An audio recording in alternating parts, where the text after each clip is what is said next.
Hello everyone, exam warrior में आप सभी का स्वागत है। दोस्तों, आज का हमारा टॉपिक है सामाजिक धार्मिक सुधार आंदोलन और ये काफ़ी इम्पॉर्टेंट टॉपिक है। यहाँ से आपके एग्जाम में प्रश्न पूछे जाते हैं।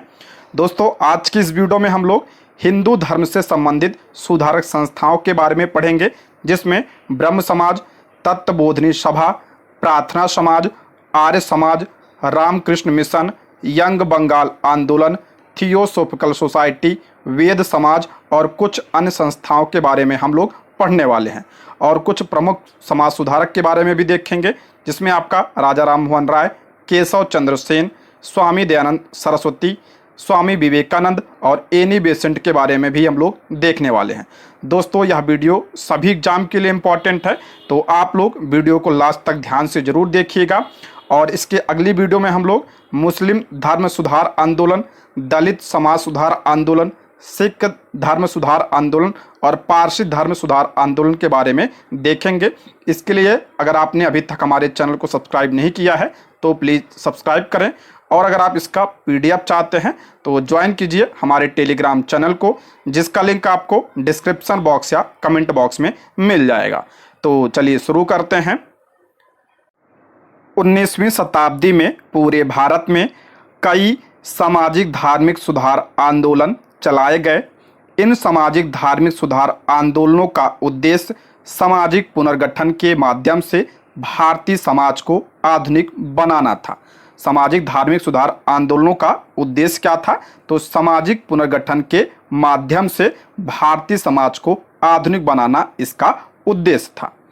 19वीं शताब्दी के पूर्वार्ध में भारतीय समाज जाति आधारित, पतनशील और प्रतिगामी यानी पीछे था। 19वीं शताब्दी के पूर्वार्ध में भारतीय समाज जो था ये जाति आधारित, पतनशील और प्रतिगामी था। यहाँ कुछ प्रथाओं का पालन किया जाता था जो मानवीय भावनाओं या मूल्यों के अनुरूप नहीं थे, लेकिन फिर भी धर्म के नाम पर उनका पालन किया जा रहा था। यानी उस समय समाज में काफ़ी कुरीतियाँ व्याप्त थी, लेकिन उनका धर्म के नाम पर पालन किया जा रहा था। कुछ प्रबुद्ध भारतीयों जैसे राजा राम मोहन राय, ईश्वर चंद्र विद्यासागर, दयानंद सरस्वती और कई अन्य ने समाज में सुधार लाना शुरू किया ताकि पश्चिम की चुनौतियों का सामना किया जा सके। सुधार आंदोलनों को मोटे तौर पर दो श्रेणियों में वर्गीकृत किया जा सकता है। इंपॉर्टेंट है, सुधार आंदोलनों को मोटे तौर पर दो श्रेणियों में वर्गीकृत किया जा सकता है। कौन कौन से हैं? सुधारवादी और पुनरुत्थानवादी। सुधारवादी की बात करते हैं तो ये आंदोलन आधुनिक युग के समय और वैज्ञानिक सोच के अनुरूप थे। जो सुधारवादी थे ये आधुनिक युग के समय और वैज्ञानिक सोच के अनुरूप थे। जैसे आपका ब्रह्म समाज, प्रार्थना समाज और अलीगढ़ आंदोलन, ये पूछा जाता है, इसको आप लोग जरूर ध्यान रखिएगा। दूसरा है पुनरुत्थानवादी आंदोलन। इन आंदोलनों ने प्राचीन भारतीय परंपराओं और विचारों को पुनर्जीवित करना शुरू किया और माना कि पश्चिमी सोच ने भारतीय संस्कृति और लोकाचार को बर्बाद कर दिया है। जो पुनरुत्थानवादी थे ये भारतीय परंपराओं यानी जो प्राचीन भारतीय परंपरा था उनको वापस लाना चाहते थे, ठीक है, और उनके विचारों को पुनर्जीवित करना चाहते थे। और इन्होंने माना कि जो पश्चिमी सोच ने भारतीय संस्कृति और लोकाचार को बर्बाद किया है। जैसे आपका आर्य समाज, देवबंद आंदोलन, बहावी आंदोलन और थियोसोफिकल सोसाइटी या आंदोलन, ये सब क्या थे? तो ये पुनरुत्थानवादी थे, ठीक है, इंपॉर्टेंट है, इसको जरूर ध्यान रखिएगा। नेक्स्ट है सामाजिक धार्मिक सुधार आंदोलनों को बढ़ावा देने वाले कारक। देखते हैं पहला कारण क्या था? तो भारतीय धरती पर औपनिवेशिक सरकार की उपस्थिति। देखते हैं इसमें, जब अंग्रेज भारत आए तो उन्होंने अंग्रेजी भाषा के साथ साथ कुछ आधुनिक विचारों को भी पेश किया। ये विचार स्वतंत्रता, सामाजिक और आर्थिक समानता, बंधुत्व, लोकतंत्र व न्याय थे, जिनका भारतीय समाज पर जबरदस्त प्रभाव पड़ा। दूसरा कारण क्या था समाज सुधार का? तो धार्मिक और सामाजिक कुरीतियां, ये भी जो है सामाजिक धार्मिक सुधार आंदोलनों को बढ़ावा देने वाला कारक था। 19वीं सदी में भारतीय समाज धार्मिक अंधविश्वासों और सामाजिक रूढ़वाद के एक दुष्चक्र में फंस गया था। और क्या कारण था? तो महिलाओं की निराशाजनक स्थिति, सबसे अधिक चिंताजनक स्थिति महिलाओं की थी। जन्म के समय कन्या शिशुओं की हत्या प्रथा प्रचलित थी। समाज में बाल विवाह की प्रथा प्रचलित थी। बहुविवाह की प्रथा देश के कई हिस्सों में प्रचलित थी। विधवा पुनर्विवाह की अनुमति नहीं थी और सती प्रथा बड़े पैमाने पर प्रचलित थी। ठीक है, ये सब कारण थे। और क्या था? तो शिक्षा का प्रसार और विश्व में जागरूकता बढ़ी। 19वीं शताब्दी के उत्तरार्ध से कई यूरोपीय और भारतीय विद्वानों ने प्राचीन भारत के इतिहास, दर्शन, विज्ञान, धर्म और साहित्य का अध्ययन शुरू किया। भारत के अतीत के गौरव के प्रति बढ़ते ज्ञान ने भारतीय लोगों में अपनी सभ्यता पर गर्व की भावना पैदा की। इसने सभी प्रकार की अमानवीय प्रथाओं, अंधविश्वासों आदि के खिलाफ धार्मिक और सामाजिक सुधार के लिए संघर्ष में इन सुधारकों की मदद की। और क्या कारण था? तो बाहरी दुनिया के बारे में जागरूकता। 19वीं सदी के अंतिम दशकों के दौरान राष्ट्रवाद और लोकतंत्र का बढ़ता ज्वार भारतीय सामाजिक संस्थाओं और धार्मिक दृष्टिकोण में सुधार के रूप में अभिव्यक्त हुआ। राष्ट्रवादी भावनाओं में वृद्धि, नई आर्थिक ताकतों का उदय, शिक्षा का प्रसार, आधुनिक पश्चिमी विचारों और संस्कृति के प्रभाव तथा दुनिया में बढ़ती जागरूकता जैसे कारकों ने सुधार के संकल्प को मजबूती प्रदान की। ये सब जो है सामाजिक धार्मिक सुधार के क्या थे? कारक थे। ठीक है। ब्रह्म समाज हिंदू धर्म से संबंधित प्रथम धर्म सुधार आंदोलन था। ब्रह्म समाज हिंदू धर्म से संबंधित प्रथम धर्म सुधार आंदोलन था। राजा राम मोहन राय ने 20 अगस्त 1828 में ब्रह्म सभा नाम से एक संस्था की स्थापना कलकत्ता में की। राजा राम मोहन राय ने 20 अगस्त 1828 में ब्रह्म सभा नाम से एक संस्था की स्थापना कलकत्ता में की। यही बाद में ब्रह्म समाज के नाम से जानी गई। यानी ब्रह्म समाज की स्थापना कब हुई थी? तो 1828 में ब्रह्म समाज की स्थापना हुई थी। किसने किया था? तो राजा राम मोहन राय ने इसकी स्थापना की थी। पहले इसका नाम क्या था? तो पहले इसका नाम ब्रह्म सभा था। ठीक है। इसका उद्देश्य क्या था? मोस्ट इंपॉर्टेंट है। इसका उद्देश्य हिंदू धर्म में सुधार लाना, सभी धर्मों की अच्छाइयों को अपनाना, पुरोहितवाद की समाप्ति, सामाजिक समानता में वृद्धि, धार्मिक एवं सामाजिक कुरीतियों को दूर करना, भारत का धार्मिक एवं सामाजिक रूप से उत्थान करना इसका प्रमुख उद्देश्य था। ठीक है। नेक्स्ट देखते हैं ब्रह्म समाज का योगदान एवं क्रियाकलाप। ब्रह्म समाज ने क्या किया था? तो मूर्ति पूजा का विरोध किया था ब्रह्म समाज ने। इंपॉर्टेंट है ये। एकेश्वरवाद का समर्थन, मोस्ट इंपॉर्टेंट है। ब्रह्म समाज ने एकेश्वरवाद का समर्थन किया था, यानी बहुदेववाद का विरोध किया था। ये इंपॉर्टेंट है, ये अक्सर एग्जाम में पूछा जाता है। और अवतारवाद का खंडन किया था ब्रह्म समाज ने। जाति व्यवस्था पर प्रहार, बाल विवाह का विरोध किया था, ये भी इंपॉर्टेंट है। सती प्रथा पर का विरोध किया था ब्रह्म समाज ने। ठीक है, सती प्रथा का विरोध। और बंगाल एवं अंग्रेजी शिक्षा के प्रचार प्रसार को समर्थन, इंपॉर्टेंट है। ब्रह्म समाज ने बांग्ला एवं अंग्रेजी शिक्षा के प्रचार प्रसार को समर्थन प्रदान किया था। और धार्मिक ग्रंथों की व्याख्या के लिए पुरोहितवाद को अस्वीकार किया था। मोस्ट इंपॉर्टेंट है। ब्रह्म समाज ने धार्मिक ग्रंथों की व्याख्या के लिए पुरोहितवाद को अस्वीकार किया था।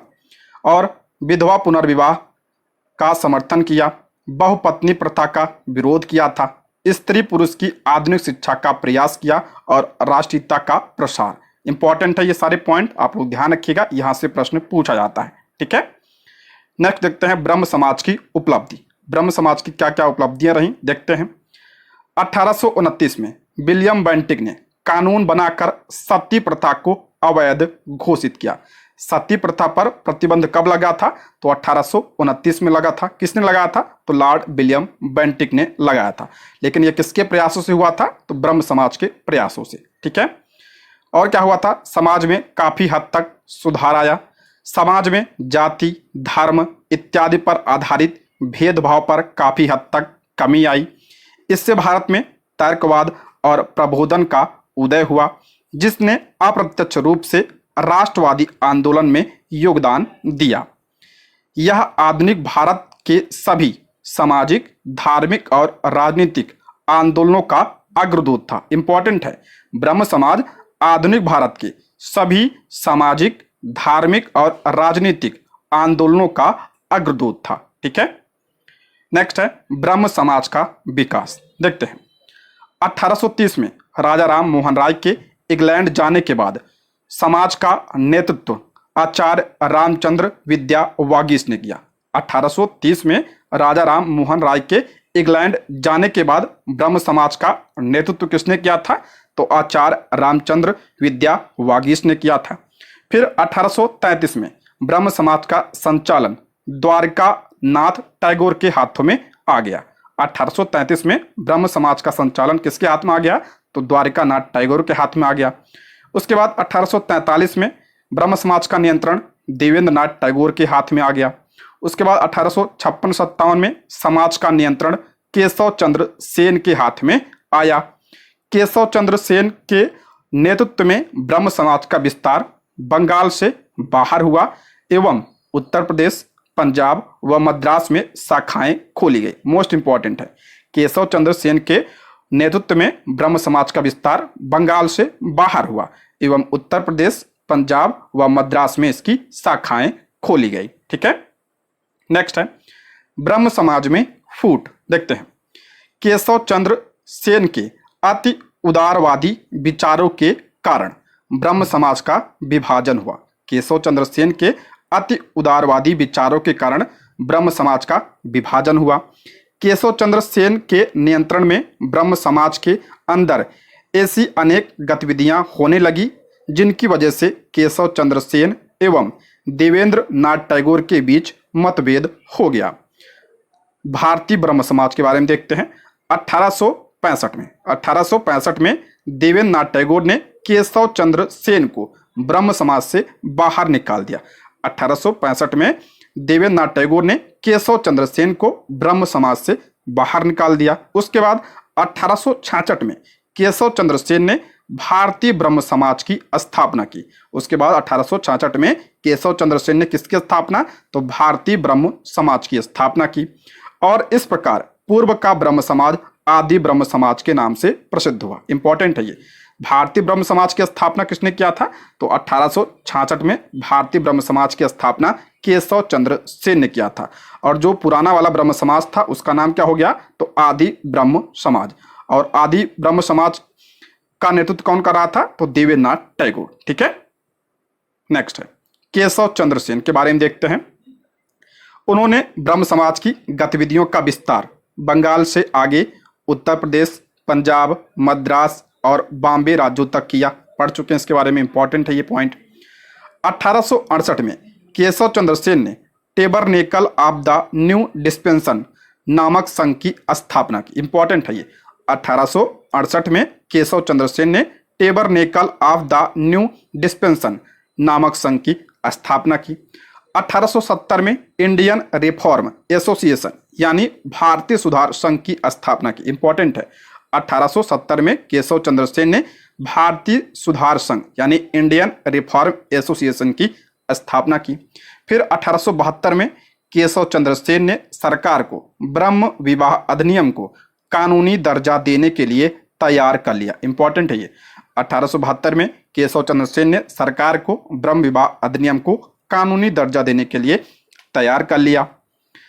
1872 में ब्रह्म समाज विवाह अधिनियम 1872 में ब्रह्म समाज विवाह अधिनियम पास किया गया, जिसमें 14 वर्ष से कम आयु के बालिकाओं तथा 18 वर्ष से कम आयु के बालकों का विवाह वर्जित कर दिया गया। ब्रह्म समाज विवाह अधिनियम कब आया था? तो 1872 में आया था। और इसमें क्या किया गया? तो इसमें 14 वर्ष से कम आयु के बालिकाओं तथा 18 वर्ष से कम आयु के बालकों का विवाह जो है वर्जित कर दिया गया। केशव चंद्र सेन ने Tattva Kaumudi, the Indian Messenger, the Sanjivani, the Navbharat, Prabasi आदि पत्र पत्रिकाओं का प्रकाशन किया। इंपॉर्टेंट है, केशव चंद्र सेन ने Tattva Kaumudi, the Indian Messenger, the संजीवनी और द नवभारत, प्रवासी आदि पत्र पत्रिकाओं का प्रकाशन किया। 1860 ईस्वी में केशव चंद्र सेन ने संगत सभा यानी मैत्री संघ की स्थापना की। 1860 में केशव चंद्र सेन ने संगत सभा यानी मैत्री संघ की स्थापना की। फिर 1861 में केशव चंद्र सेन ने इंडियन मिरर, मोस्ट इंपॉर्टेंट है, 1861 में केशव चंद्र सेन ने इंडियन मिरर नामक पत्र का प्रकाशन प्रारंभ किया और इनकी मृत्यु कब हुई थी? तो 1884 में इनकी मृत्यु हुई थी। तो यहां से कई सारे प्रश्न बनते हैं आपके, ध्यान रखिएगा आप लोग, ठीक है। नेक्स्ट देखते हैं ब्रह्म समाज का दूसरा विभाजन और साधारण ब्रह्म समाज की स्थापना। देखते हैं आचार्य केशव चंद्र सेन ने ब्रह्म विवाह अधिनियम 1872 का उल्लंघन करते हुए अपनी अल्प आयु पुत्री का विवाह कूच बिहार के महाराजा से कर दिया, जो ब्रह्म समाज के द्वितीय विभाजन का कारण बना। इंपॉर्टेंट है ये। आचार्य केशव चंद्र सेन ने ब्रह्म विवाह अधिनियम 1872 का उल्लंघन किया। इसमें क्या था? तो इसमें लड़कियों की उम्र कितनी रखी गई थी? तो 14 वर्ष और लड़कों की तो आपका 18 वर्ष, ठीक है। तो इन्होंने इसका उल्लंघन कर दिया और अपनी अल्पायु पुत्री का विवाह कूच बिहार के महाराजा से कर दिया, जो ब्रह्म समाज के द्वितीय विभाजन का कारण बना। 1878 में ब्रह्म समाज से अलग हुए गुट शिवनाथ शास्त्री, आनंद मोहन बोस और द्वारिका नाथ गांगुली ने साधारण ब्रह्म समाज की स्थापना की। मोस्ट इंपॉर्टेंट है, साधारण ब्रह्म समाज की स्थापना कब हुई थी? तो 1878 में इसकी स्थापना हुई थी। किसने किया था? तो शिवनाथ शास्त्री, आनंद मोहन बोस और द्वारिका नाथ गांगुली ने इसकी स्थापना की थी। अक्सर आपको ऑप्शन में शिवनाथ शास्त्री ही देखने को मिलता है, ठीक है। तो इनका नाम आप लोग जरूर ध्यान रखिएगा। साधारण ब्रह्म समाज के अनुयायी मूर्ति पूजा और जाति प्रथा के विरोधी तथा नारी मुक्त के समर्थक थे। साधारण ब्रह्म समाज के अनुयायी मूर्ति पूजा और जाति प्रथा के विरोधी तथा नारी मुक्त के समर्थक थे। आनंद मोहन बोस इसके प्रथम अध्यक्ष थे। साधारण ब्रह्म समाज के पहले अध्यक्ष कौन थे? तो आनंद मोहन बोस थे। इसको भी ध्यान रखिएगा आप लोग, ठीक है। नेक्स्ट देखते हैं धर्म सभा का गठन। ये भी इंपॉर्टेंट है धर्म सभा के बारे में। धर्म सभा की स्थापना 1830 में, धर्म सभा की स्थापना 1830 में कलकत्ता में राधा कांत देव द्वारा की गई थी। इस संगठन की स्थापना मुख्य रूप से राजा राम मोहन राय और हेनरी डेरेजियो जैसे नेताओं द्वारा चलाए जा रहे सामाजिक सुधार आंदोलनों का मुकाबला करने के लिए की गई थी। इंपॉर्टेंट है, धर्म सभा की स्थापना 1830 में किसने किया था? तो राधाकांत देव ने इसकी स्थापना की थी और ये ब्रह्म समाज के विरोध में शुरू किया गया था, ठीक है। ये पूछा जाता है कि किस संस्था का स्थापना जो है ब्रह्म समाज के विरोध में हुआ था? तो धर्म सभा की स्थापना, ठीक है, 1830 में। और स्थापना किसने किया था? तो राधाकांत देव ने किया था, ठीक है। नेक्स्ट है, अगला है तत्वबोधिनी सभा। देखते हैं, इंपॉर्टेंट है ये भी। ब्रह्म समाज में शामिल होने से पहले देवेंद्र नाथ टैगोर ने कलकत्ता के जोरासांकी में तत्व रंजनी सभा की स्थापना की। ब्रह्म समाज में शामिल होने से पहले देवेंद्र नाथ टैगोर ने कलकत्ता के जोरासांकी में तत्व रंजनी सभा की स्थापना की। बाद में तत्व रंजनी ही तत्वबोधिनी सभा के रूप में परिवर्तित हो गई, ठीक है। और तत्वबोधिनी सभा की स्थापना कब हुई थी? ध्यान रखिएगा, 1839 में इसकी स्थापना हुई थी, ठीक है, 1839 में। देवेंद्र नाथ टैगोर ने तत्वबोधिनी सभा से जुड़ी पत्रिका तत्वबोधिनी का प्रारंभ किया। इसके संपादक कौन थे? तो अक्षय कुमार दत्त इसके संपादक थे। इंपॉर्टेंट है, देवेंद्र नाथ टैगोर ने तत्वबोधिनी सभा से जुड़ी पत्रिका तत्वबोधिनी का प्रारंभ किया और इसके संपादक कौन थे? तो अक्षय कुमार दत्त इसके संपादक थे। इंपॉर्टेंट है, 1840 में तत्वबोधिनी स्कूल की स्थापना हुई और अक्षय कुमार इसके अध्यापक पद पर नियुक्त हुए। इस स्कूल के अन्य सदस्यों में राजेंद्र लाल मित्र, ईश्वर चंद्र विद्यासागर, तारा चंद्र चक्रवर्ती तथा प्यारे चंद्र मित्र आदि थे।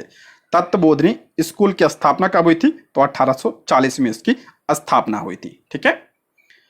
नेक्स्ट देखते हैं राजा राम मोहन राय के बारे में। मोस्ट इंपॉर्टेंट, राजा राम मोहन राय। देखते हैं, राजा राम मोहन राय का जन्म 22 मई 1772 को बंगाल के राधानगर में एक रूढ़िवादी ब्राह्मण परिवार में हुआ था। इनका जन्म कब हुआ था? तो 22 मई 1772 को। कहाँ पे हुआ था? तो बंगाल के राधानगर में हुआ था इनका जन्म, ठीक है, ब्राह्मण परिवार में। इनकी शिक्षा पटना एवं वाराणसी में हुई। इनकी शिक्षा कहाँ पे हुई थी? पटना एवं वाराणसी में हुई थी। वर्ष 1803 से 1814 तक 1803 से 1814 तक उन्होंने ईस्ट इंडिया कंपनी के लिए वुडफोर्ड और डिग्बी के अंतर्गत निजी दीवान के रूप में काम किया। वर्ष 1814 में उन्होंने नौकरी से इस्तीफा दे दिया और अपने जीवन को धार्मिक, सामाजिक एवं राजनीतिक सुधारों के प्रति समर्पित करने के लिए कलकत्ता चले गए।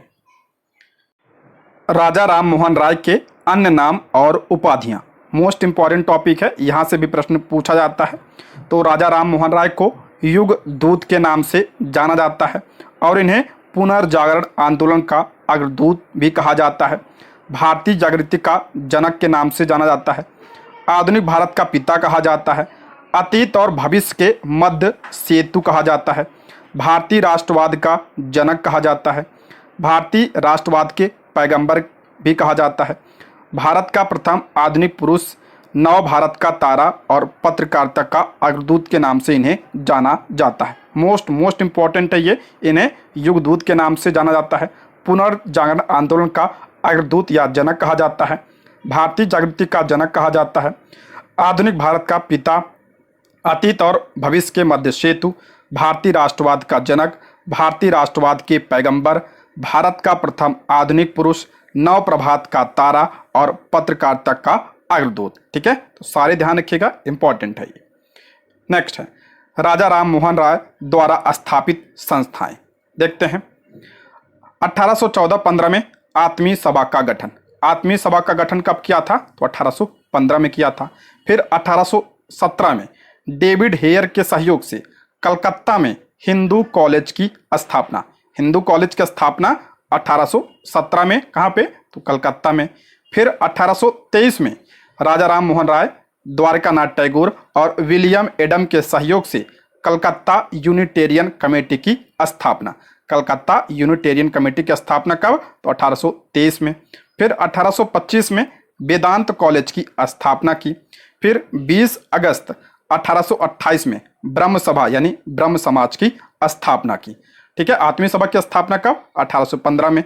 फिर उसके बाद 1817 में हिंदू कॉलेज की स्थापना, 1823 में कलकत्ता यूनिटेरियन कमेटी की स्थापना, 1825 में वेदांत कॉलेज की स्थापना और 1828 में ब्रह्म सभा यानी ब्रह्म समाज की स्थापना। ठीक है, नेक्स्ट देखते हैं इनकी प्रमुख पत्रिका और पुस्तक के बारे में देखते हैं। तुफात उल मुहिद्दीन यानी एकेश्वरवादियों को उपहार प्रथम ग्रंथ था जो फारसी भाषा में लिखा गया था। इसमें मूर्ति पूजा का विरोध किया एवं एकेश्वरवाद सब धर्मों का मूल बताया। ठीक है, उसके बाद प्रीसेप्ट्स ऑफ जीसस सन 1820 में लिखी, जो 1823 में जॉन डिग्बी के प्रयासों से लंदन से प्रकाशित हुई। इंपॉर्टेंट है ये। अगला है संवाद कौमुदी, मोस्ट इंपॉर्टेंट है। संवाद कौमुदी सती प्रथा का विरोध किया और 1821 में बंगाली भाषा की पत्रिका थी। संवाद कौमुदी क्या थी?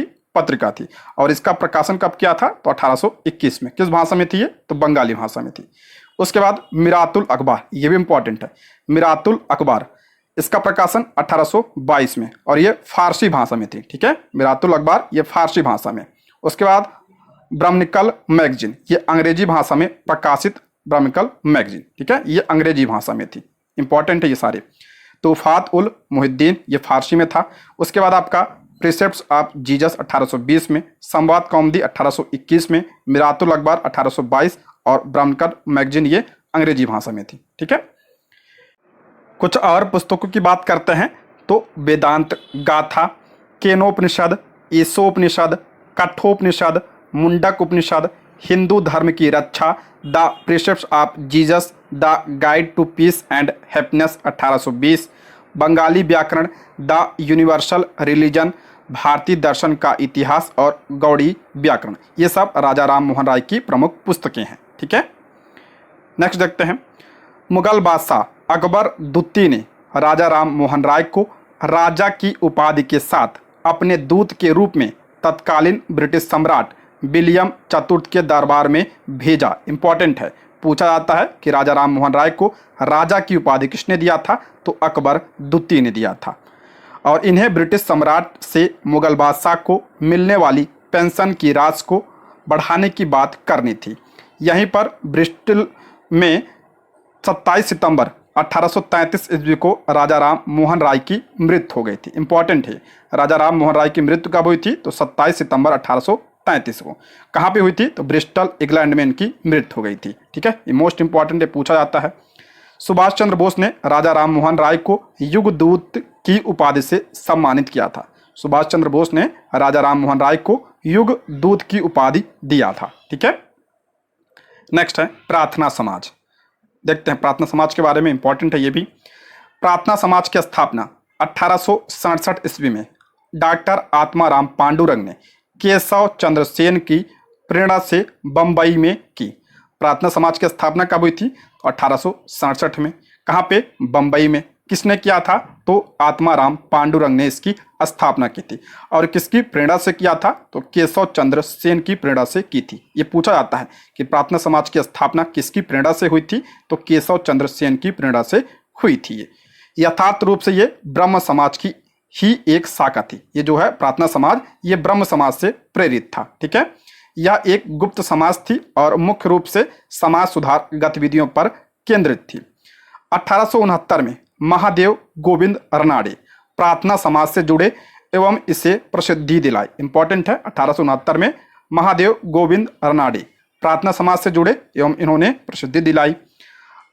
आर.जी. भंडारकर एवं एन.जी. चंदावरकर प्रार्थना समाज के अन्य प्रमुख सहयोगी थे। इनका नाम भी आप लोग ध्यान रखिएगा। ठीक है, नेक्स्ट है प्रार्थना समाज का मुख्य उद्देश्य। प्रार्थना समाज का उद्देश्य क्या था? तो जाति व्यवस्था को अस्वीकृत करना, यानी जाति व्यवस्था का विरोध किया था। स्त्री शिक्षा को प्रोत्साहन देना, विधवा पुनर्विवाह को प्रोत्साहन देना, बाल विवाह का विरोध और लड़के लड़कियों की विवाह की आयु में वृद्धि। प्रार्थना समाज ने दलितों, अछूतों, पिछड़ों तथा पीड़ितों की दशा एवं दिशा में सुधार हेतु दलित जाति मंडल, समाज सेवा मंडल तथा दक्कन शिक्षा सभा रनाडे द्वारा गठित किया। ठीक है, नेक्स्ट हम लोग महादेव गोविंद रनाडे के बारे में देखते हैं। तो 1871 नहीं, 1870 में रनाडे ने पूना सार्वजनिक महासभा की स्थापना की थी। पूना सार्वजनिक सभा की स्थापना 1870 में किसने किया था? तो महादेव गोविंद रनाडे ने इसकी स्थापना की थी। रनाडे की प्रतिभा के कारण इन्हें महाराष्ट्र का सुकरात कहा जाता है। इंपॉर्टेंट है ये, रनाडे की प्रतिभा के कारण इन्हें महाराष्ट्र का सुकरात कहा जाता है। रनाडे ने 1884 में पुणे में दक्कन एजुकेशन सोसाइटी की स्थापना की। दक्कन एजुकेशन सोसाइटी की स्थापना कब किया था? तो 1884 में। कहाँ पे? तो पुणे में, जिसे बाद में पूना फर्ग्यूसन कॉलेज कहा गया। दक्कन एजुकेशन सोसाइटी के सदस्यों की बात करते हैं, ये भी इंपॉर्टेंट है। बाल गंगाधर तिलक, महादेव बल्लाल नामजोशी, विष्णु शास्त्री चिपलुंकर भी इसमें शामिल थे। इनका नाम भी आप लोग ध्यान रखिएगा, इंपॉर्टेंट है ये। 1891 में महाराष्ट्र में विडो मैरिज एसोसिएशन की उन्होंने स्थापना की। 1891 में महाराष्ट्र में विडो मैरिज एसोसिएशन की स्थापना की। ठीक है, इंपॉर्टेंट, इसको ध्यान रखिएगा। इनके प्रमुख सहयोगी धोंडो केशव कर्वे यानी डी के कर्वे ने 1899 में विधवा आश्रम संघ यानी विडो होम की स्थापना की। कर्वे विधुर थे और उन्होंने 1893 में एक विधवा से विवाह किया। स्त्री शिक्षा के लिए श्री कर्वे ने 1916 में बंबई में प्रथम भारतीय महिला विश्वविद्यालय की स्थापना की। मोस्ट इंपॉर्टेंट प्रश्न है ये, प्रथम भारतीय महिला विश्वविद्यालय की स्थापना कब हुई थी? तो 1916 में। किसने किया था? तो धोंडो केशव कर्वे ने इसकी स्थापना की थी। ठीक है, कहाँ पे? तो बंबई में। महिलाओं के कल्याण के लिए आर्य महिला समाज की स्थापना पंडित रमाबाई ने की थी। ये भी ध्यान रखिएगा, आर्य महिला समाज की स्थापना किसने किया था? तो पंडित रमाबाई ने। ठीक है, नेक्स्ट देखते हैं आर्य समाज। आर्य समाज की स्थापना 1875 में स्वामी दयानंद सरस्वती द्वारा बंबई में की गई। आर्य समाज की स्थापना कब हुई थी? 1875 में। किसने किया था? तो स्वामी दयानंद सरस्वती ने इसकी स्थापना की थी। कहाँ पे? तो बंबई में। प्रारंभ में इसका मुख्यालय बंबई था और बाद में 1877 में इसका मुख्यालय कहाँ बनाया गया? तो लाहौर में बनाया गया। ठीक है, पहले इसका मुख्यालय बंबई में था और 1877 में इसका मुख्यालय लाहौर में बनाया गया। ठीक है, आर्य समाज की स्थापना का उद्देश्य क्या था? तो प्राचीन वैदिक धर्म की शुद्ध रूप से पुनः स्थापना। इसका उद्देश्य प्राचीन वैदिक धर्म की शुद्ध रूप से पुनः स्थापना। भारत को सामाजिक, धार्मिक व राजनीतिक रूप से एक सूत्र में पिरोना। भारतीय सभ्यता व संस्कृति को पश्चात प्रभाव से विकृत होने से बचाना इसका प्रमुख उद्देश्य था। आर्य समाज एवं स्वामी दयानंद सरस्वती के प्रमुख सिद्धांतों की बात करते हैं तो वेदों को हिंदुओं की सर्वोच्च धार्मिक पुस्तक माना। मोस्ट इंपॉर्टेंट है, आर्य समाज ने वेद को जो है हिंदुओं की सर्वोच्च धार्मिक पुस्तक माना। इन्होंने वेदों को जो है सबसे ऊपर रखा। मूर्ति पूजा का विरोध किया, अवतारवाद एवं धार्मिक यात्राओं का विरोध किया, कर्म सिद्धांत और आवागमन यानी पुनर्जन्म सिद्धांत का समर्थन किया। इन्होंने जो है कर्म सिद्धांत और पुनर्जन्म सिद्धांत का समर्थन किया। बाल विवाह एवं बहुविवाह का विरोध किया। हिंदी संस्कृत भाषा का प्रचार किया। स्त्री शिक्षा में विश्वास, विशेष परिस्थितियों में विधवा विवाह की स्वीकृति और अंतरजातीय विवाह का समर्थन किया आर्य समाज ने। ठीक है, अब देखते हैं स्वामी दयानंद सरस्वती के बारे में। स्वामी दयानंद सरस्वती का जन्म 12 फरवरी 1824 में टंकारा, मोरबी जिला, गुजरात में हुआ था। स्वामी दयानंद सरस्वती का जन्म कब हुआ था? तो 12 फरवरी 1824 में टंकारा, मोरबी जिला, गुजरात में इनका जन्म हुआ था। इनके बचपन का नाम मूल शंकर था। इंपॉर्टेंट है, ये पूछा जाता है। स्वामी दयानंद सरस्वती के बचपन का नाम क्या था? तो मूल शंकर था। स्वामी पूर्णानंद ने 1848 में इन्हें दयानंद सरस्वती नाम दिया। स्वामी पूर्णानंद ने 1848 में इन्हें दयानंद सरस्वती नाम दिया। 1861 में दयानंद सरस्वती मथुरा में स्वामी बिरजानंद से मिले एवं इनके शिष्य बन गए। उसके बाद 1863 में सरस्वती ने हिंदू धर्म रक्षा के लिए आगरा में पाखंड खंडनी पताका फहराई। 1863 में स्वामी दयानंद ने हिंदू धर्म रक्षा के लिए आगरा में पाखंड खंडनी पताका फहराई।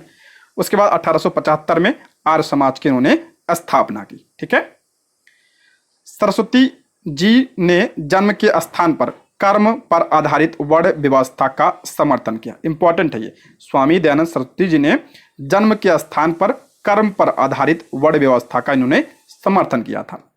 और क्या किया था? तो गौ रक्षा आंदोलन। इंपॉर्टेंट है ये, गौ रक्षा आंदोलन। गायों की रक्षा हेतु आर्य समाज ने आंदोलन चलाया और गौ रक्षा समिति की स्थापना की। और शुद्धि आंदोलन भी इन्होंने चलाया था। हिंदू धर्म त्याग कर दूसरा धर्म स्वीकार कर चुके लोगों को पुनः हिंदू धर्म में वापस लाने के लिए आर्य समाज द्वारा चलाया गया यह आंदोलन था शुद्धि आंदोलन। स्वामी दयानंद सरस्वती ने सर्वप्रथम स्वराज शब्द का प्रयोग किया तथा हिंदी भाषा को राष्ट्रभाषा के रूप में स्वीकार किया। मोस्ट इंपॉर्टेंट है ये, स्वामी दयानंद सरस्वती ने सर्वप्रथम स्वराज शब्द का प्रयोग किया और इन्होंने हिंदी को राष्ट्रभाषा के रूप में स्वीकार किया। और इनका मानना था कि जो भारत है ये भारतीयों के लिए है। ठीक है, और इन्होंने कौन सा नारा दिया था? तो वेदों की ओर लौटो का नारा दिया था। अभी पढ़ेंगे। स्वामी दयानंद ऐसे प्रथम समाज सुधारक थे जिन्होंने शूद्रों व स्त्री को वेद पढ़ने, उच्च शिक्षा प्राप्त करने, यज्ञोपवीत धारण के पक्ष में आंदोलन चलाया। इंपॉर्टेंट है ये, स्वामी दयानंद ऐसे प्रथम समाज सुधारक थे जिन्होंने शूद्रों व स्त्री को वेद पढ़ने, उच्च शिक्षा प्राप्त करने, यज्ञोपवीत धारण के पक्ष में आंदोलन चलाया था। स्वामी दयानंद ने वेदों की ओर लौटो का नारा दिया था। दयानंद ने पुराणों जैसे हिंदू ग्रंथों की प्रामाणिकता को अस्वीकार किया। इंपॉर्टेंट है ये, दयानंद ने पुराणों जैसे हिंदू धर्म की प्रामाणिकता को अस्वीकार किया। इन्होंने वेद को सही माना है। ठीक है, वेद को सबसे ऊपर माना है। स्वामी दयानंद को भारत का मार्टिन लूथर कहा जाता है। इंपॉर्टेंट है ये, स्वामी दयानंद को भारत का मार्टिन लूथर कहा जाता है। स्वामी दयानंद ने कहा था कि अच्छा शासन स्वशासन का स्थापन नहीं है। इन्होंने कहा था कि अच्छा शासन स्वशासन का स्थापन नहीं है। और इनका निधन कब हुआ था? तो 1883 में अजमेर में इनकी मृत्यु हो गई थी। ठीक, तो कई सारे प्रश्न यहाँ से बनते हैं। ठीक है, देखते हैं स्वामी दयानंद सरस्वती की प्रमुख रचनाएं। सत्यार्थ प्रकाश बहुत इंपॉर्टेंट है। सत्यार्थ प्रकाश जो है स्वामी दयानंद सरस्वती की रचना है। और ऋग्वेद भाष्य, यजुर्वेद भाष्य, पाखंड खंडन, अद्वैत मत का खंडन, इंपॉर्टेंट है ये। गो करुणानिधि और वेदांग प्रकाश, व्यवहार भानु और पंच महायज्ञ विधि, ये सब स्वामी दयानंद सरस्वती की प्रमुख रचना है। इसमें सबसे इंपॉर्टेंट सत्यार्थ प्रकाश है और अद्वैत मत का खंडन, इसको जरूर ध्यान रखिएगा आप लोग, ठीक है। नेक्स्ट देखते हैं कुछ महत्वपूर्ण तथ्यों के बारे में। तो वेलेंटाइन सिरोल ने आर्य समाज को भारतीय अशांति का जन्मदाता कहा था। वेलेंटाइन सिरोल ने आर्य समाज को भारतीय अशांति का जन्मदाता कहा था, इसको भी ध्यान रखिएगा। दयानंद सरस्वती के सहयोगी लाला हंसराज ने 1886 में दयानंद एंग्लो वैदिक स्कूल लाहौर में तथा स्वामी श्रद्धानंद ने 1902 में हरिद्वार के निकट कांगड़ी नामक स्थान पर गुरुकुल कांगड़ी विश्वविद्यालय की स्थापना की। गुरुकुल कांगड़ी विश्वविद्यालय की स्थापना कब हुई थी? तो 1902 में। कहाँ पे? हरिद्वार में। और इसकी स्थापना किसने किया था? तो स्वामी श्रद्धानंद ने इसकी स्थापना की थी। और दयानंद एंग्लो वैदिक स्कूल की स्थापना कहाँ पे हुई थी? लाहौर में। कब? 1886 में। किसने किया था? तो लाला हंसराज ने इसकी स्थापना की थी। इसको भी आप लोग ध्यान रखिएगा, ठीक है। नेक्स्ट देखते हैं रामकृष्ण मिशन के बारे में। रामकृष्ण मिशन की स्थापना 1897 ईस्वी में स्वामी विवेकानंद ने वेल्लूर कलकत्ता में की थी। रामकृष्ण मिशन की स्थापना कब हुई थी? तो 1897 में। किसने किया था? स्वामी विवेकानंद ने इसकी स्थापना की थी। कहाँ पे? तो कलकत्ता में इसकी स्थापना की थी। और इसका मुख्यालय कहाँ पे है? तो वेल्लूर में इसका मुख्यालय है। इसका उद्देश्य क्या था? तो इसका उद्देश्य लोक सेवा एवं समाज सुधार, भारत का सांस्कृतिक उत्थान, हिंदू धर्म में जागृति लाना, जाति व्यवस्था और अस्पृश्यता का विरोध यानी छुआछूत का विरोध। उसके बाद आपका रामकृष्ण परमहंस के विचारों का प्रसार करना इसका प्रमुख उद्देश्य था। किसका? रामकृष्ण मिशन का, ठीक है। अब हम स्वामी विवेकानंद के बारे में देखते हैं, इंपॉर्टेंट है। स्वामी विवेकानंद का जन्म 1862 में हुआ था। इनका जन्म 1862 में हुआ था। इनके बचपन का नाम इंपॉर्टेंट है। इनके बचपन का नाम क्या था? तो नरेंद्र नाथ दत्त इनके बचपन का नाम था। स्वामी विवेकानंद के गुरु का नाम भी इंपॉर्टेंट है। इनके गुरु का नाम रामकृष्ण परमहंस था। और रामकृष्ण परमहंस का नाम क्या था? तो गदाधर चट्टोपाध्याय, ठीक है, ये भी ध्यान रखिएगा। 1893 ईस्वी में, मोस्ट इंपॉर्टेंट है, 1893 ईस्वी में विवेकानंद ने शिकागो में आयोजित प्रथम विश्व धर्म सम्मेलन में भारत का प्रतिनिधित्व किया एवं प्रसिद्धि प्राप्त की। 1893 में स्वामी विवेकानंद ने शिकागो में आयोजित प्रथम विश्व धर्म सम्मेलन में भाग लिया था। राजस्थान में खेतड़ी के राजा कुंवर अजीत राज सिंह के सुझाव पर इन्होंने अपना नाम स्वामी विवेकानंद रखा। ये भी ध्यान रखिएगा। राजस्थान में खेतड़ी के राजा कुंवर अजीत राज सिंह के सुझाव पर इन्होंने अपना नाम क्या रखा? तो स्वामी विवेकानंद, ठीक है। नेक्स्ट है फरवरी 1896 ईस्वी में। फरवरी 1896 में इन्होंने न्यूयॉर्क में वेदांत सोसाइटी की स्थापना की। फिर 1897 में इन्होंने रामकृष्ण मिशन की स्थापना की। फिर 1900 में पेरिस में आयोजित द्वितीय विश्व धर्म सम्मेलन में भी भाग लिया। और इनकी मृत्यु कब हुई थी? तो 4 जुलाई 1902 में इनकी मृत्यु हो गई थी, ठीक है। स्वामी विवेकानंद ने मूर्ति पूजा एवं बहुदेववाद का समर्थन किया। ये इंपॉर्टेंट है। ये स्वामी विवेकानंद ने मूर्ति पूजा एवं बहुदेववाद का समर्थन किया। इसके पहले सभी ने क्या किया था? इसका विरोध किया था, लेकिन स्वामी विवेकानंद ने इसका समर्थन किया। इन्होंने ईश्वर के साकार एवं निराकार दोनों रूपों को माना। स्वामी विवेकानंद ने ईश्वर के साकार रूप को और निराकार रूप दोनों को माना। सुभाष चंद्र बोस ने विवेकानंद को आधुनिक राष्ट्रीय आंदोलन का आध्यात्मिक पिता कहा। मोस्ट इंपॉर्टेंट है। सुभाष चंद्र बोस ने स्वामी विवेकानंद को आधुनिक राष्ट्रीय आंदोलन का आध्यात्मिक पिता कहा। और वेलेंटाइन सिरोल ने विवेकानंद के उद्देश्यों को राष्ट्रीय आंदोलन का कारण माना था। यह भी ध्यान रखिएगा। वेलेंटाइन सिरोल ने विवेकानंद के उद्देश्यों को राष्ट्रीय आंदोलन का कारण माना था, ठीक है। नेक्स्ट है आपका आयरिश महिला मार्गरेट नोबेल, जिसे सिस्टर निवेदिता के नाम से जाना जाता है, ने विवेकानंद के उपदेशों का प्रचार प्रसार किया। स्वामी विवेकानंद को नव हिंदू जागरण का संस्थापक माना जाता है। इंपॉर्टेंट है, ये पूछा गया प्रश्न है। स्वामी विवेकानंद को नव हिंदू जागरण का संस्थापक माना जाता है। इनकी प्रमुख पत्रिकाओं की बात करते हैं तो प्रबुद्ध भारत ये अंग्रेजी में थी और उद्बोधन ये बंगाली में थी। ठीक है, प्रबुद्ध भारत और उद्बोधन इनकी प्रमुख पत्रिका है। इनकी प्रमुख पुस्तकों की बात करते हैं तो इंपॉर्टेंट है ये राजयोग, कर्मयोग, क्रिया का योग, ज्ञान योग और वेदांत फिलॉसफी और lectures from Colombo to Almora इनकी प्रमुख पुस्तकें हैं। इंपॉर्टेंट है राजयोग, कर्मयोग, ज्ञान योग, वेदांत फिलॉसफी और lectures from Colombo to Almora इनकी प्रमुख पुस्तकें हैं। ठीक है, नेक्स्ट यंग बंगाल आंदोलन देखते हैं। यंग बंगाल आंदोलन के बारे में 19वीं सदी के तृतीय दशक के अंतिम वर्षों में बंगाल के बुद्धिजीवियों के मध्य एक रेडिकल ग्रुप संगठित हुआ जिसके विचार अधिक क्रांतिकारी थे। इस आंदोलन को यंग बंगाल आंदोलन के नाम से जाना जाता है। यंग बंगाल आंदोलन के प्रवर्तक कौन थे, ये इंपॉर्टेंट है, यही इसमें पूछा जाता है। यंग बंगाल आंदोलन के प्रवर्तक कौन थे, तो हेनरी लुइस विवियन डिरेजियो इसके क्या थे, प्रवर्तक थे। इनका नाम ध्यान रखिएगा, इंपॉर्टेंट है, ये पूछा गया प्रश्न है। डिरेजियो फ्रांस की क्रांति से बहुत प्रभावित थे। डिरेजियो ने समाज सुधार हेतु एकेडमिक एसोसिएशन एवं society for the exhibition of the general knowledge की स्थापना की और इन्होंने एंग्लो इंडियन हिंदू एसोसिएशन, बंग हित सभा एवं डिबेटिंग क्लब की भी इन्होंने स्थापना की थी। इन्होंने एंग्लो इंडियन हिंदू एसोसिएशन, बंग हित सभा एवं डिबेटिंग क्लब की भी इन्होंने स्थापना की थी। ठीक है, डिरेजियो ने ईस्ट इंडिया नामक दैनिक पत्र का भी संपादन किया। डिरेजियो ने ईस्ट इंडिया नामक दैनिक पत्र का भी संपादन किया था। अच्छा, इसका उद्देश्य क्या था यंग बंगाल आंदोलन का, तो इसका उद्देश्य जर्जर एवं पुराने रीति रिवाजों का विरोध, आत्मिक उन्नति एवं समाज सुधार, नारी शिक्षा की वकालत करना एवं नारी अधिकारों की मांग, प्रेस की स्वतंत्रता, जमींदारों की निरंकुशता पर प्रतिबंध एवं उच्च सेवाओं में भारतीयों की नियुक्ति नियुक्ति की मांग इसका प्रमुख उद्देश्य था। ठीक है, कुछ नोट देख लेते हैं। सुरेंद्रनाथ बनर्जी ने डिरेजियो के अनुयायियों को बंगाल में आधुनिक सभ्यता के अग्रदूत और हमारी जाति का पिता कहा। इंपॉर्टेंट है ये, सुरेंद्रनाथ बनर्जी ने डिरेजियो के अनुयायियों को बंगाल में आधुनिक सभ्यता के अग्रदूत और हमारी जाति का पिता कहा है। और डिरेजियो को आधुनिक भारत का प्रथम राष्ट्र कवि भी कहा जाता है।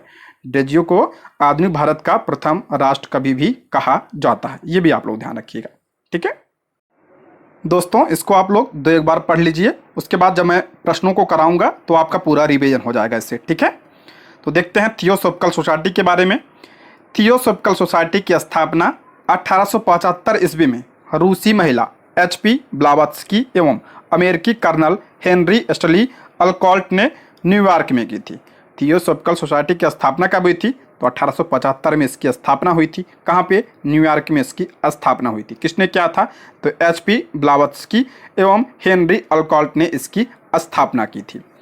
1882 में अड्यार मद्रास के पास को मुख्यालय बनाया गया। 1882 में अड्यार को मुख्यालय बनाया गया, यहीं इसका अंतर्राष्ट्रीय कार्यालय बना। ठीक है, 1889 में एनी बेसेंट इस सोसाइटी की इंग्लैंड में सदस्य बनी। 1889 में एनी बेसेंट इस सोसाइटी की इंग्लैंड में सदस्य बनी और 1893 में भारत आई और सोसाइटी का कार्यभार अपने हाथ में लिया। थियोसॉफिकल सोसाइटी पुनर्जन्म व कर्म सिद्धांत को मान्यता देती थी। थियोसॉफिकल सोसाइटी पुनर्जन्म व कर्म सिद्धांत को मान्यता देती थी। प्रयास क्या किया, तो बाल विवाह एवं जाति पाति का विरोध, विधवाओं की दशा में सुधार, प्रजाति, नस्ल, लिंग, जाति व रंग भेद को समाप्त कर लोगों के कल्याण के लिए प्रयत्न किया।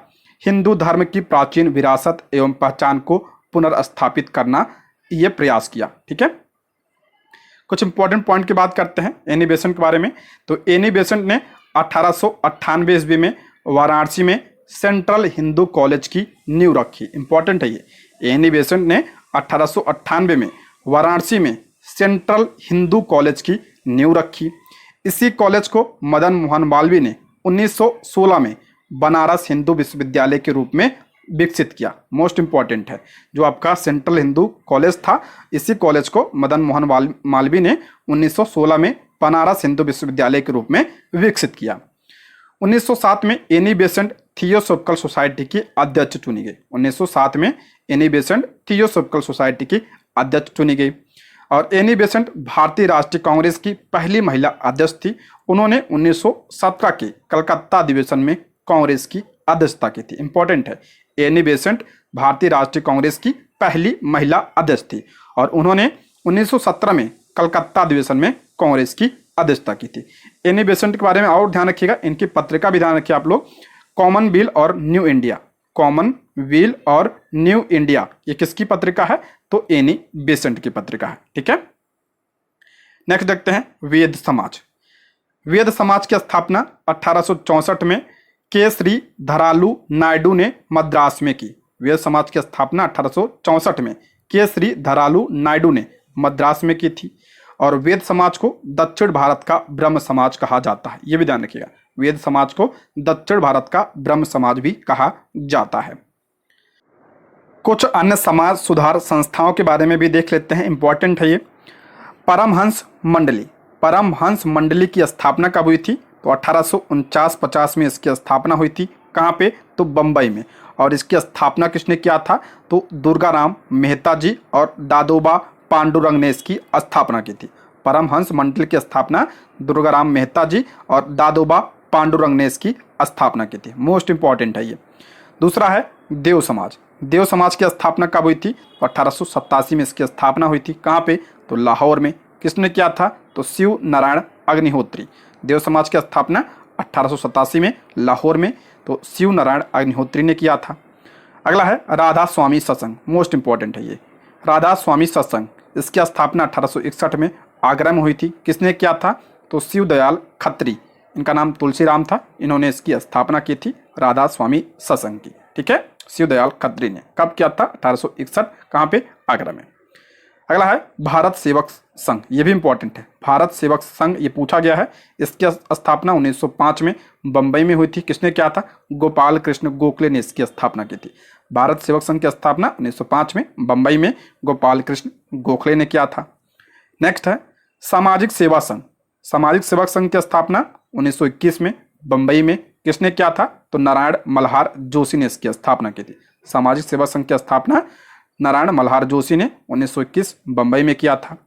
अगला है सेवा समिति। सेवा समिति की स्थापना 1914 में इलाहाबाद में हुआ था और इसकी स्थापना किसने किया था? तो हृदयनाथ कंजूरू ने इसकी स्थापना की थी। ठीक है, नेक्स्ट है आपका भील सेवा मंडल। भील सेवा मंडल की स्थापना 1922 में बम्बई में हुआ था। किसने किया था? तो अमृतलाल विट्ठल दास, जिन्हें ठक्कर बापा के नाम से जाना जाता है, इन्होंने इसकी स्थापना की थी। इंपॉर्टेंट है ये।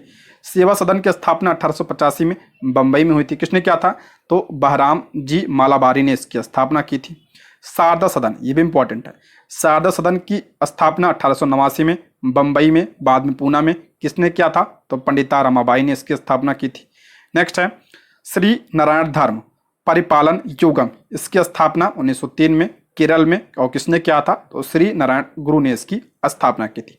अगर हम बात करते हैं इसमें सबसे इंपॉर्टेंट कौन सा है, तो शारदा सदन, भील सेवा मंडल और आपका इसमें आपका भारत सेवक संघ, राधा स्वामी सत्संग और परम हंस मंडली, ये मोस्ट इंपॉर्टेंट है। इसको आप लोग जरूर ध्यान रखिएगा।